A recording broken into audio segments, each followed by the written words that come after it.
Welcome back. The RCMP has now opened a criminal investigation of the Greenbelt land swap. The Mounties say they're looking into allegations associated with the government's decision to open parts of the protected land for development. The Ford government removed land from the Greenbelt last year as part of its broader push to build houses.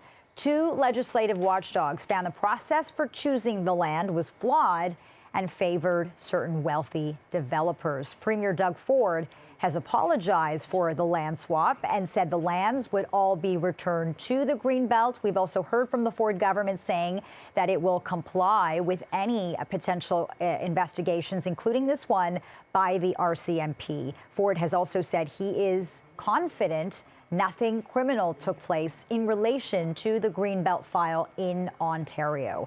Lots of developments, and for more on this, we are now joined live by Ontario Liberal leadership candidate Bonnie Crombie. Thanks so much for joining us live in studio. Thanks for having me here to talk about this important question. How troubling is this for the Ford government? It's very troubling. It's troubling for me. I think it's troubling for all of Ontarians. I mean, there was clearly unethical behavior. I think we need to get to the root of this. I would support not only the RCMP investigation, but also a public inquiry into the matter. What's needed here is transparency. We need to learn who knew what when and what decisions were made by whom.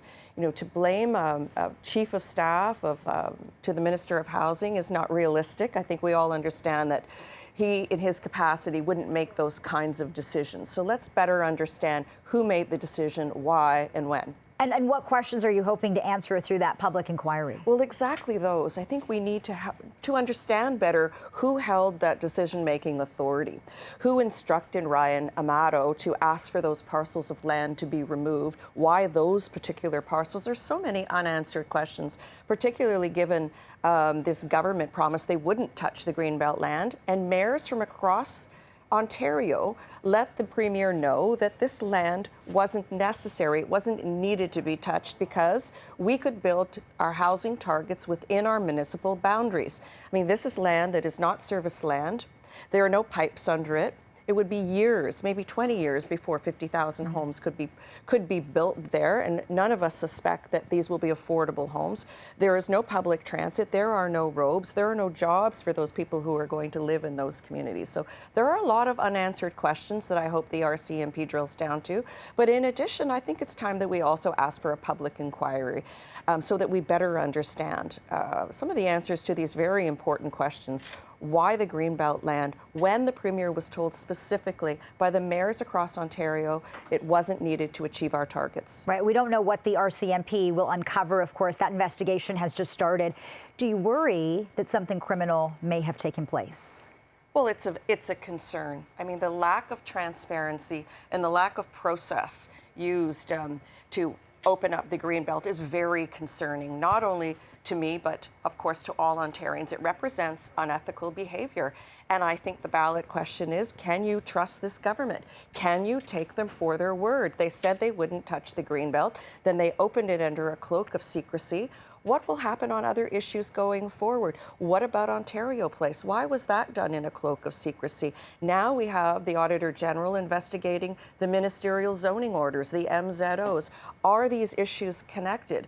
I think there needs to be a lot more questions answered, and I hope that will be unraveled and revealed during not only the RCMP investigation, but also a public inquiry.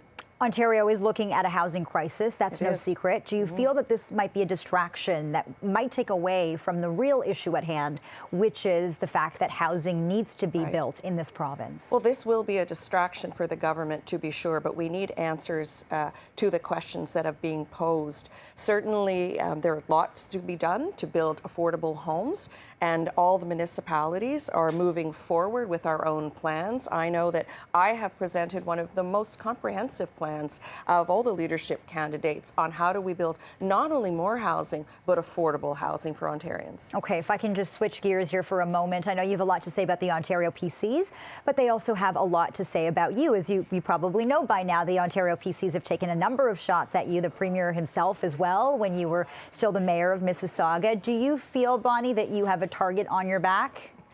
Let me say that I think I rankle them a little bit, and I think that's a very good thing. I think they should be concerned. I think, in fact, they should be very concerned. We have four wonderful candidates in this race, and we're all ready to take on Doug Ford in the next election. But I hope it's me.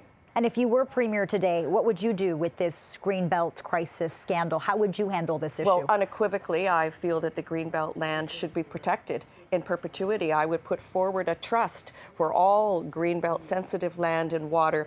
I'm very proud of my council. We were the very first council to step forward and put forward a motion to oppose the development of the 413, which is north of Vaughan and north of Caledon, which would expose another 52 acres to building a highway that's unnecessary. All right, we'll leave it there. Ontario Liberal leadership candidate Bonnie Crombie, thanks so much for your time. Thanks for having me.